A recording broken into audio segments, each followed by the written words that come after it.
Սիրելիներ, կցանկանայի ձեզ հետ կիսվեի մի յուրահատուկ թեմայով, որի վերնագիրն է Полицейские насмехались над стариком, но они не знали, на что он способен. Ոստիկանները ծիծաղեցին ծերունու վրա, նույնիսկ չգիտակցելով, թե նա ինչերի է ունակ։ Իսկ այժմ ներկայացնեմ թարգմանաբար այս յուրահատուկ պատմությունը։ Փոքր գավառական քաղաքում, որտեղ բոլորը միմյանց անուն ազգանունով էին ճանաչում, կյանքը հոսում էր հանգիստ ու խաղաղ։ Բայց մի օր մի դեպք տեղ ունեցավ, որը ցնցեց տեղի ոստիկանական բաժանմունքը եւ կարևոր դաս դարձավ բոլորի համար։ Մի օր Հենրի անունով մի տարեց մարդ խանութ գնալուց հետո տուն էր վերադառնում։ Նա դանդաղ շարժվում էր մայթով, հենվելով ձեռնափայտին, երբ նկատեց կայանված մեքենան ճամփեզրի բարեկային մեքենա էր։ Ներսում նստած էին երկու ոստիկան՝ Մայքլը եւ Թոմը։ Նրանք հայտնի էին աշխատանքի նկատմամբ իրենց անլուրջ վերաբերմունքով եւ քաղաքաբնակների հասցեին հաճախակի կատակներ էին անում եւ նվաստացնում էին նրանց։ Տեսնելով Հենրիին, ոստիկանները հայացքներ փոխանակեցին ու քմծիծաղ տվեցին։ Նրանցից մեկը մատնացույց արեց իր դանդաղ քայլվածքը, իսկ երկրորդն էլ ավելի կոպիտ դիտողություն արեց։ Նրանց ծիծաղն ավելի բարձրացավ, գրավելով անցորդների ուշադրությունը։ Հենրին կանգ առավ, ուղղվեց ու վստահ մոտեցավ նրանց։ Նա վճռականորեն հարցրեց. «Կոնկրետ ինչն է ձեզ այդքան զվարճացրել»։ Բայց պատասխանի փոխարեն նորալիք եղավ։ Ծիծաղ, էլ ավելի ուժգին ծիծաղ։ Ոստիկանները նրան լուրջ չվերաբերվեցին եւ շարունակեցին ծաղրել։ Չցանկանալով համակերպել այս վերաբերմունքի հետ, Հենրին հանեց հեռախոսն ու համար հավաքեց։ Այստեղ գծի մյուս ծայրում նրա որդին պատասխանեց. 10 րոպե անց դեպի վայր ժամանեց մութ ծառայողական մի մեքենա։ Եվ դուրս եկավ սպայական համազգեստով մի բարձրահասակ տղամարդ։ Նրա որդին էր Ռոբերտը, ոստիկանապետը։ Հորը լսելուց հետո Ռոբերտը լուռ հայացքն ուղղեց դեպի ենթակաները։ Նրա ձայնում զայրույթ չկար, բայց նրա տոնի մեջ սառը վճռականություն կար։ Մի քանի րոպե անց Մայքլն ու Թոմը արդեն այնտեղ էին, հանել էին ուսադիրները, հասկանալով, որ իրենց կարիերան նոր է ավարտվել։ Նրանց ազատման լուրը արագորեն տարածվեց ողջ վարչությունում։ Գործընկերները զարմացած էին, ոչ ոք չէր սպասում, որ տարեց մարդու սովորական ծաղրը կհանգեցնի նման ծանր հետևանքների։ Այդ ժամանակից ի վեր ոստիկանությունում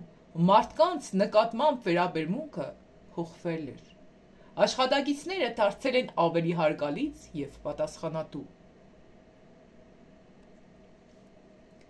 Այս պատմությունը հավերժ մնաց քաղաքի բնակիչների հիշողության մեջ,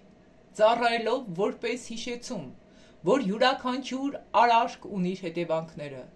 եւ որ հարգանքը մարդկային արժանապատվության հիմքն է։ Սիրելիներ, այս յուրահատուկ հիանալի պատմությունով էր, որ ցանկացա այսօր կիսվեի ձեզի հետ։ Իրականում կյանքի ցանկացած պատմություն ուսուցողական, դաստիարակչական իր նպատակն է հետապնդում։ Ամեն մեկս ճիշտ կեղնե որ հայացք նետենք մեր ապրած կյանքի վրա, մեր հարաբերությունների վրա, հասկանանք արդյոք մենք պատվում ենք մարդկանց, ծերերին, մեր ծնողներին, որովհետև ինչ որ անես հազարապատիկը պիտի հնձես, կյանքը ցանկ ու հունձք է։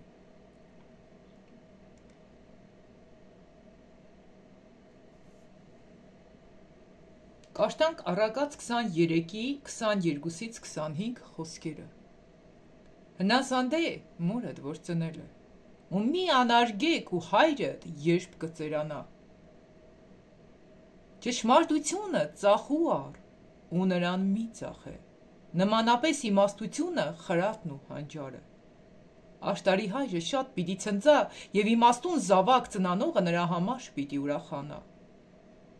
Թող քու հայրդ ու մայրդ քու վրատ ուրախանան, ու քեզ ծնանողը թող ցնծա։ Սիրելիներ, Աստված մեզի բոլորիս կհորդորե, ապրինք ըմպես, որ մեր ծնողները հբարդանան մեզանով ու նրանց ծերությունը չանարգենք։ Կարդանք Ելից 20:12 խոսքը. «Պատվեք ու հայրդ ու մայրդ, որպիսի քո օրերդ երկար լինեն, այն երկրի վրա, որ քու Տեր Աստվածդ քեզի կուտա»։ Ուրեմն, եթե կուզենք, որ մեր օրերը երկար եղնի, պիտի պատվենք ծնողներին։ Ինչ հասակում էլ որ եղնին, ու դուրսը թե տունը, որտեղ էլ որ մենք իրանց կհանդիպենք, շատ կարևոր է որ հասկանանք, որ իրանք էլ մեզի համար ծնողների պես են։ Եթե կուզես երկար օրեր ունենաս, եթե կուզես լավ աշխատանք ունենաս, եթե կուզես քո կյանքդ լցված եղնի օրհնություններով, ուրեմն մի դատարե պատվել մեծերին, պատվել գործատուներին, անկախ իրանց տարիքից։ Սիրելի հայրենակիցներ, սիրելի բաժանորդներ, ուրեմն սկաններ, ինչ որ կուզենայի ձեզի հետ կիսվեի։ Մնացեք Աստծո խաղաղության մեջ ու Աստծո խոսքը ձեր կյանքերի մեջ առաջի տեղ դրեք։ Իսկ եթե կուզեք որ սուրվիկ ճիշտ ապրեք, հետևեք Աստծո խոսքին, կանոնավոր մասնակցեք աղոթքների, մենք կանցկացնենք խմբակներ, ծառայություններ, եթե կուզեք, իմ հեռախոսահամարս այս տեսանյութի տակ կա տեղադրված, կրնակ զանգեք, պայմանավորվիկ, որպեսզի ես ձեզի ներառեմ մեր խմբակների մեջ, որպեսզի դուք էլ մեզ հետ սորվիկ քայլել Աստծո հետ, լսել Աստծո ձայնը, կատարել Աստծո կամքը ու արժանանալ այն մեծ օրհնություններին, որը Տերը պատրաստել է մեր բոլորիս համար։ Թող Աստված առաջնորդ եղնի բոլորիս կյանքի ցանկացած ոլորտում, ինչպես նաև մեր ալիքին բաժանորդագրվելուն, նաև խմբակների մեջ ներառվելուն, որովհետև կապ չունի ով ինչ կսե, կարևորն է, եթե Աստված քեզի որտեղ կտեսնի, որտեղ կհաստատե ու որտեղ կհիմնե։ Մնացեք Աստծո խաղաղության հետևից ու թույլ տվեք, որ Տերը գնա ձեր առջևից, որպեսզի կյանքի ցանկացած ոլորտում միշտ հաղթանակած լինեք։